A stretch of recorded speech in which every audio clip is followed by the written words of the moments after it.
మళ్ళీ ఏదైనా బాధ్యత చేపట్టాలి అంటే ప్రత్యేక తెలంగాణ రాష్ట్రంలోనే చేపడతాని పదవి త్యాగం చేసి వారు బ్రతికున్నంత కాలం ఏ పదవిని తీసుకోకుండా త్యాగానికి మారు పేరుగా ఈ దేశంలోనే కొండా లక్ష్మణ్ బాపూజీ గారు ఆదర్శంగా నిలబడ్డారు.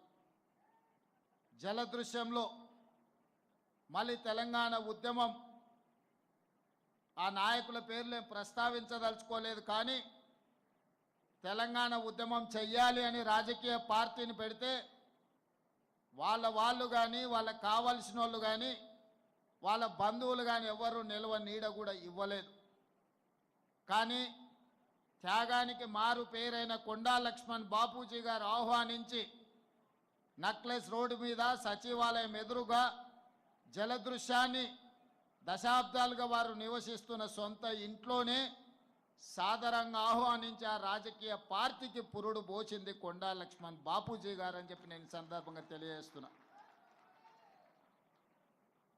వారు వీరికి నీడనిచ్చిండ్రని ఆనాడు వారికి నిలువ నీడ లేకుండా ఆనాటి ప్రభుత్వాలు చేసినా కొండా లక్ష్మణ్ బాపూజీ గారు భయపడలేదు. నేనున్నదే ఈ ప్రజల కోసం, నా త్యాగాన్ని ప్రజలు గుర్తు పెట్టుకుంటారు, ఈ ప్రజల కోసం సర్వం త్యాగం చేస్తా అని ముందు వరుసన నిలబడ్డది కొండా లక్ష్మణ్ బాపూజీ గారు. కానీ దురదృష్టం, వారు మరణించినప్పుడు వారు చేసిన త్యాగాల పునాదుల మీద రాజకీయ వ్యవస్థను ఏర్పాటు చేసుకున్న నాయకులు చివరి చూపు చూడడానికి కూడా వారి దగ్గరికి రాలేదు, నివాళులు అర్పించలేదు. అంటే ఈ పద్మశాలి జాతి మీద కొండా లక్ష్మణ్ బాపూజీ గారి మీద వారికి ఉన్న ఆలోచన, వారు ఏ రకంగా మన పట్ల వ్యవహరించారో మా పద్మశాలి సోదరులకు నేను గుర్తు చేయదలుచుకున్నా. అదేవిధంగా ఈనాడు ఈ వేదిక మీద నుంచి తెలంగాణ ఉద్యమకారులకు మా పద్మశాలి సోదరులకు నేను గుర్తు చేయదలుచుకున్నా. మళ్ళీ తెలంగాణ ఉద్యమంలో తెలంగాణ రాష్ట్ర సాధననే సమస్యకు పరిష్కారమని ఆలే నరేంద్ర గారు అంటే చాలామంది గుర్తుపడతారో లేదో నాకు తెలియదు, కానీ టైగర్ నరేంద్ర అంటే తెలియని వాడు లేడు గల్లీ నుంచి ఢిల్లీ వరకు. తెలంగాణ సాధన సమితి పేరు మీద టైగర్ నరేంద్ర గారు మళ్ళీ తెలంగాణ ఉద్యమంలో ముందు బాగాన నిలబడి వారు తెలంగాణ ఉద్యమాన్ని ముందుకు నడిపించారు. వారు అలాగే ఉంటే వారి ద్వారా తెలంగాణ రాష్ట్ర సాధన జరిగితే పద్మశాలి సోదరులకు కీర్తి ప్రతిష్టలు గొప్ప పేరు వస్తుందని వారిని సాదరంగా ఆహ్వానించి సొంత పార్టీలో కలుపుకుంటే ఆనాడు వారిని కేంద్ర మంత్రిగా మన్మోహన్ సింగ్ గారు ఆలే నరేంద్ర గారిని చేయడం జరిగింది.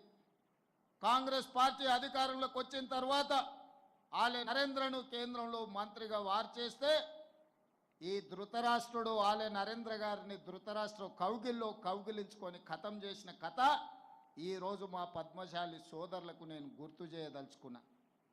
నరేంద్ర గారి పోరాటం, నరేంద్ర గారి త్యాగం లేకుండా మళ్ళీ తెలంగాణ ఉద్యమం ముందుకు జరగలేదన్నది నిజం కాదా? ఈరోజు తెలంగాణ ఉద్యమంలో, తెలంగాణ సాధనలో, తెలంగాణ పునర్నిర్మాణంలో మా పద్మశాలి సోదరుల పాత్ర ఎంతయ్యా అంటే, జోలె పట్టుకొని సిరిసిల్లకు వస్తే జోలెలో ఓట్లు నోట్లేసింది మా పద్మశాలి సోదరులు గారా? ఈరోజు అధికారాన్ని వెలుగబెడుతున్న వ్యక్తులకు, కుటుంబాలకు ఈరోజు రాజకీయ నిలువ నీడనిచ్చింది సిరిసిల్లలో మా పద్మశాలి సోదరులు కాదా అని చెప్పి నేను ఈ సందర్భంగా గుర్తు చేయదలుచుకున్నా.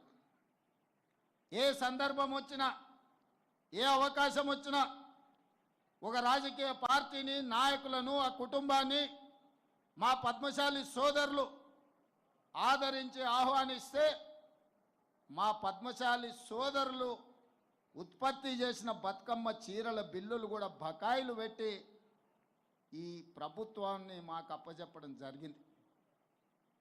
ఈరోజు సోదరిమణి గుండు సుధారాణి గారు రాజ్యసభ అయినాడు నేను ఓటేసిన, ఈనాడు వారు మేయర్గా కొనసాగించడానికి సోదరిమణి వచ్చి నన్ను కలిస్తే ఉండాలి సోదరిమణి, మా పద్మశాలి సోదరిమణి ఉండాలి అనుకున్నాం. ఈరోజు నేను గుర్తు చేయదలుచుకున్న రాపోలు ఆనంద భాస్కర్ కాంగ్రెస్ పార్టీ ఆఫీసులో దాదాపుగా 35 సంవత్సరాలు నిస్వార్థంగా సేవలు అందించిన రాపోలు ఆనంద భాస్కర్ని సోనియా గాంధీ గారు రాజ్యసభకు ఒక్క రూపాయి కూడా ఖర్చు లేకుండా పద్మశాలి సోదరుడు రాపోలు ఆనంద భాస్కర్ని రాజ్యసభకు సోనియా గాంధీ గారు పంపించలేదా? ఈరోజు ఈ వేదిక మీద ఉన్న మా మిత్రుడు అనిల్ని విప్గా నియమించింది శ్రీమతి సోనియా గాంధీ గారు, కాంగ్రెస్ పార్టీ అన్న సంగతి కూడా మా మిత్రులకు